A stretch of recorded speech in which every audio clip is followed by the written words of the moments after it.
I'm Greg Stevens. I'm very excited to have this opportunity to chat with you for a few minutes about my career, my philosophy of practice, and my perspective on museums. First, let me say I come to museum work by way of theater design and arts education. I like to say that everything I know about my work comes from theater: creativity, problem solving, innovation, collaboration, critical thinking, all the things we would come to call 21st century skills. I also like to think that everything I know about my work I learned in elementary school. For over a decade, I was an arts educator at Kellogg Performing and Visual Arts Elementary School in San Diego, a highly creative and highly collaborative environment where we worked together with and for young audiences to create amazing programs that some people didn't think were possible, especially at an elementary school level. But we did make them happen through our commitment and our passionate belief in both the process and the product of creating art of all kinds. We also made the programs happen through a high level of commitment from our families, our volunteers, the leadership at the largest elementary school district in the state of California, and through our partners in education, like the San Diego Museum of Art, the San Diego Museum of Man, the Old Globe Theater, and the San Diego State University Department of Theater. Through these partnerships and through this commitment, we were able to make magic happen at Kellogg School. It was this magic that led to my career as an educator, as a museum educator, and ultimately to my career as a professional development specialist at the American Alliance of Museums.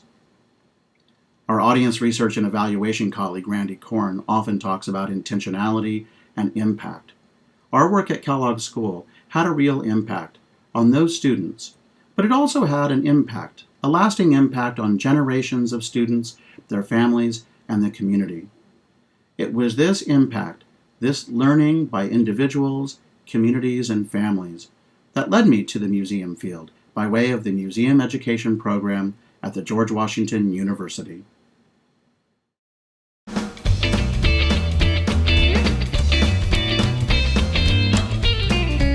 The Museum Education Program focuses on a small group cohort, a focus on hands-on experiential learning, the opportunity to balance theory and practice through the literature and through exposure to practitioners in the field, and most importantly, the opportunity to learn from a wide range of colleagues in a collaborative learning environment.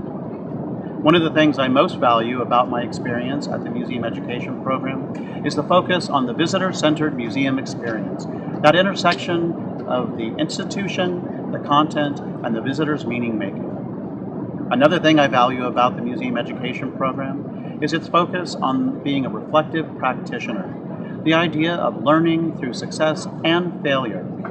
This is something I'd always practiced as an educator at Kellogg Elementary School, but was reinforced in this program and something I carry forward into my career today.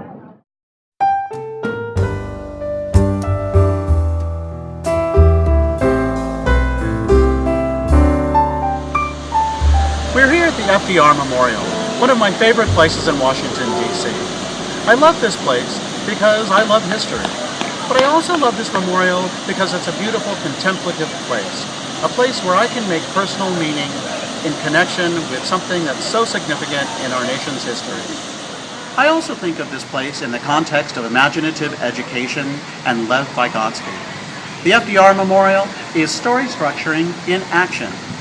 Here we are guided on a chronological journey through factual content, while at the same time moved emotionally and empowered to reflect, to respond, and to take action.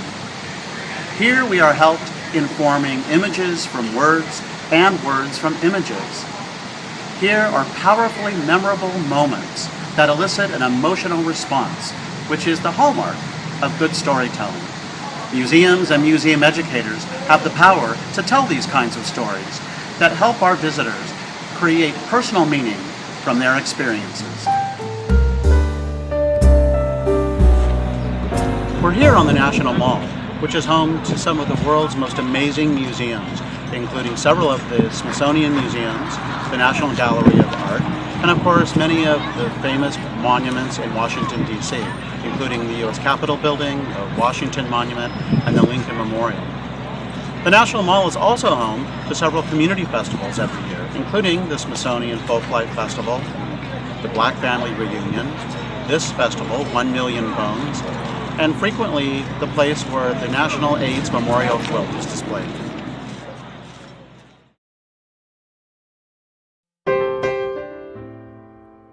In many ways, the AIDS Memorial Quilt has long been what we might now call a pop-up museum. I've had the opportunity to experience this quilt both on the National Mall and at the National Building Museum. It exemplifies the type of relevance and meaning-making we see more and more museums strive for in creating rich experiences with and for visitors. Not only does the AIDS Memorial Quilt reflect ongoing historical, social, and cultural issues in our society, but it represents people's lives, both those who we have lost to this tragic pandemic and those who have survived and share love, laughter, sorrow, and tears through each and every one of these quilt panels. This kind of cognitive, social, and affective experience is, as my colleagues Elizabeth Merritt and Scott Kratz have said, a vital, experiential, multimodal, and transdisciplinary educational opportunity, one that many community-focused museums, like the Santa Cruz Museum of Art and History, are starting to adopt, resulting in more meaningful visitor experiences, increased and repeat attendance, and improved organizational sustainability for the future.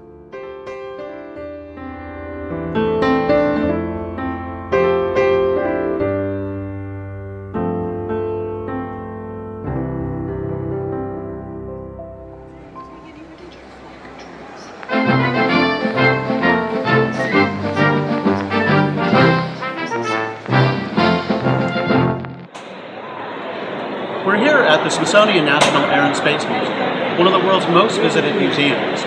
Air and Space was my first museum internship and my first museum job. This is where I got to develop discovery stations, hands-on activities in various galleries that help visitors of all ages learn more about aviation and space history. With so many oversized artifacts and so many people, it can be sometimes overwhelming and hard for NASM visitors to grasp the truth behind the massive machines and objects on display. The truth is, the story of aviation and space is ultimately a human story. My goal with the Discovery Stations was to help visitors connect with this humanity through artifacts, tools, and models related to aviation and space themes in the museum. Frequently, these were objects used by pioneer astronauts, aviators, and engineers. Discovery Stations also offer visitors the opportunity to talk with a knowledgeable museum volunteer or staff person as they develop their own skills and their own sense of wonder and curiosity about aviation and space, as they marvel at the fear and bravery, the sense of adventure and danger that comes from stepping outside a spacecraft or crossing the Atlantic in an early solo flight. Topics as varied as the history of astronomical tools, the history of air transportation, living and working in space, and inventing with the Wright brothers all allow multiple generations to foster a sense of wonder and curiosity through lively engagement by bringing out, as Kieran Egan and Gillian Judson have said, the imaginative and emotional features of the content. In this case, a rich blend of social history, design, science, technology, engineering, and math, long before we were calling them STEM or STEAM.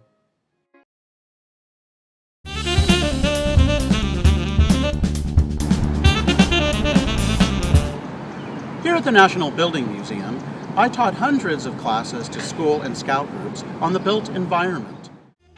The marvelous building that houses the National Building Museum was once the United States Pension Office and is one of Washington, D.C.'s true architectural gems. The interior space with its soaring columns is a unique learning lab to help visitors explore the built environment.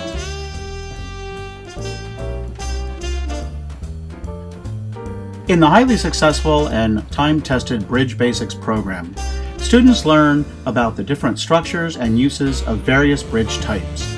Students work in collaborative groups to solve a challenge, to build an appropriate bridge model for a given scenario. The bridge models are then tested. Sometimes there's success and sometimes there's failure. But in this dynamic learning environment, as in life, sometimes failure is the best measure of success. A critical component of the Bridge Basics program is that these bridge scenarios are steeped in real-world examples. Bridges are everywhere. This real-world application is an essential component of 21st century skills, which also include critical thinking, synthesizing data, creativity and innovation, and collaboration.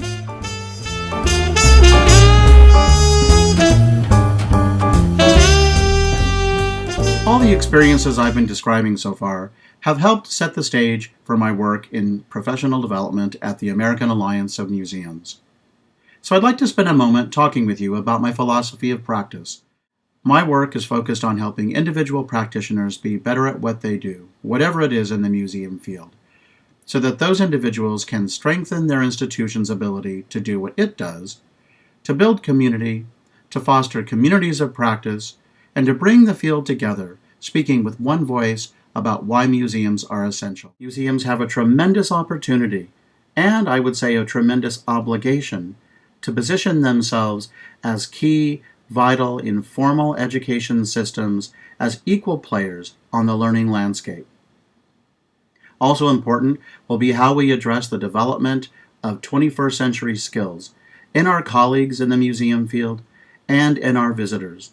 These core skills that we've identified, critical thinking, problem solving, integration of data, all of these will be important in order to thrive in the 21st century.